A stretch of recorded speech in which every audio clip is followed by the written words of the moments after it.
Welcome to ID the Future, a podcast about intelligent design and evolution.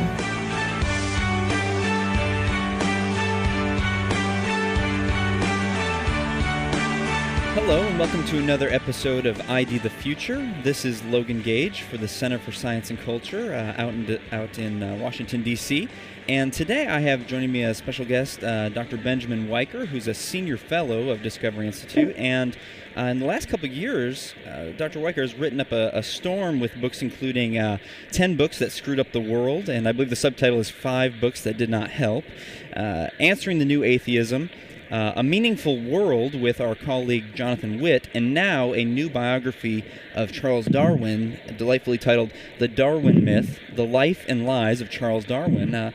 Thanks so much for being on the show, Dr. Wiker. Wonderful to be here. Great. Well, I was just hoping you could tell us, first of all, how you came to write this biography of Charles Darwin. Well, one thing that spurred me on was that this year, 2009, is the big Darwin year, the year of Darwin. You have sort of the accidental collusion of two dates, his 200th anniversary of his birth and the 150th anniversary of the publication of The Origin of Species. Now, why do we need another Darwin biography? There didn't seem to be a good critical biography out there. There are some good biographies. You know, Janet Brown did a 2-volume, big, thick one, and Desmond and Moore have done a good job on theirs.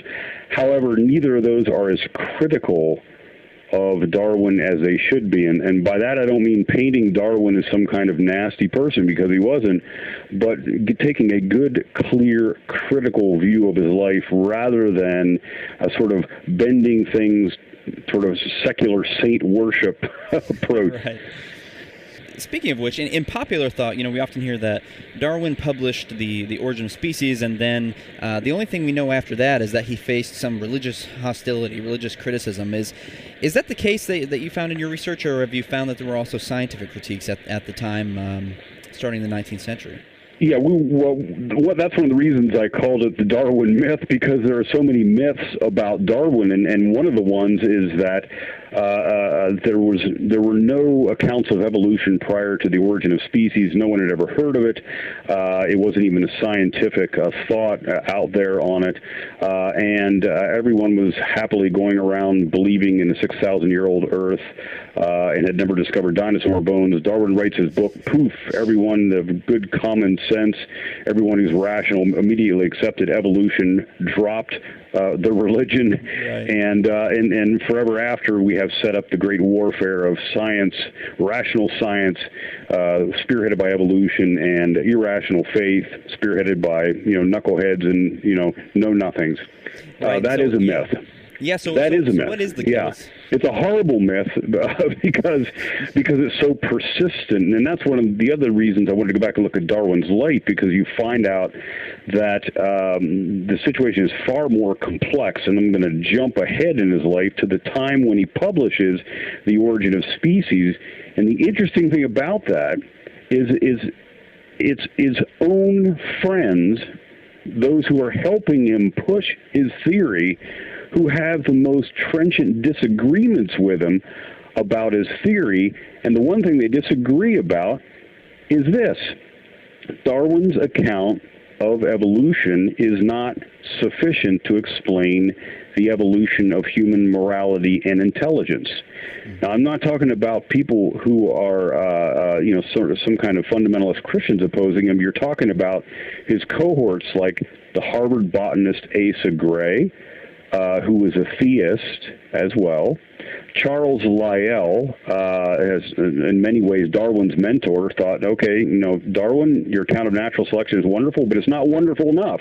It's not big enough to explain how human beings got here. His own co-discoverer of evolution, Alfred Russel Wallace, disagreed on this essential point. Darwin was furious with him.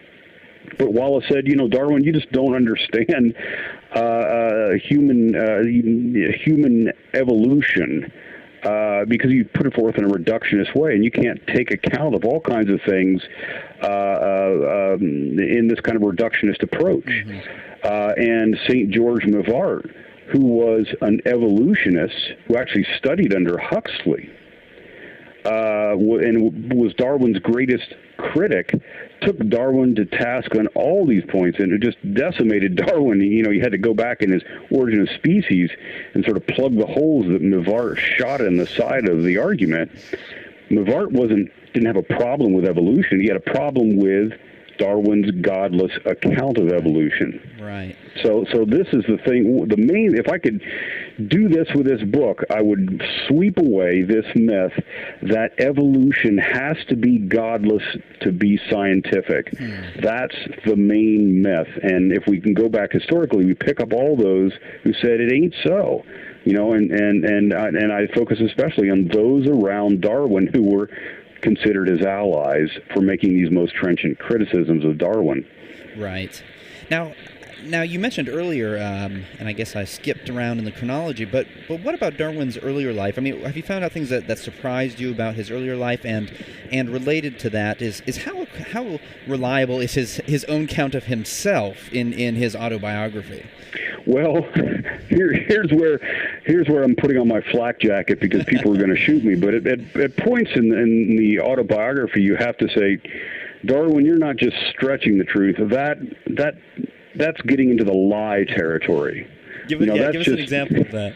Well, one of the ones is, Darwin was going into the Anglican priesthood, not out of any great devotion, but because he was basically a washout in Edinburgh at medical school, and his father, who was an atheist, wanted to send him to Cambridge, to study for the Anglican priesthood, not out of any religious faith. But simply because that's where you put sort of the lovable losers, you let them have a country parish, even though they didn't believe. Well, Darwin, at this point in his autobiography, says, well, I read some theology to see if I was really fit for this, and at this point, I really did believe literally and truly in every word of Scripture. And here's where the red flag goes. Darwin came from a 3-generation religious skeptic tradition. His father, or his grandfather, Erasmus Darwin, also an evolutionist, by the way, was a perfect Enlightenment skeptic. Just exactly what you would find in the salons. He was internationally famous as an Enlightenment skeptic, and he set the ambience, the intellectual ambience for the Darwin family line. Darwin's own father, Robert Darwin's almost certainly an atheist. I think Erasmus Darwin was an atheist too, but Robert Darwin almost certainly was. No part of Darwin's background for at least 2 generations, going back into the late 1700s, well before he was born, had anything to do with any affirmation of Scripture at all.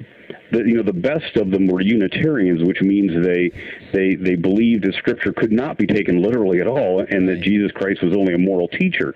Now, that was the most fervent ones. Some of the women folk took on a pale form of Anglicanism.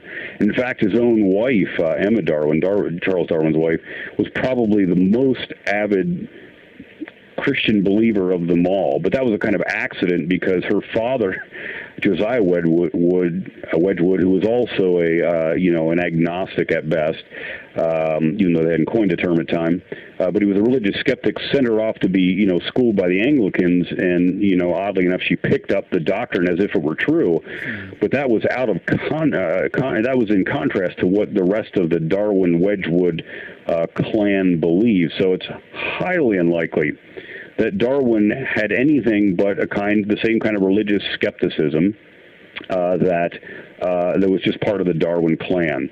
And the notion that he was a good Bible believer, I think, is just to be ruled out of court.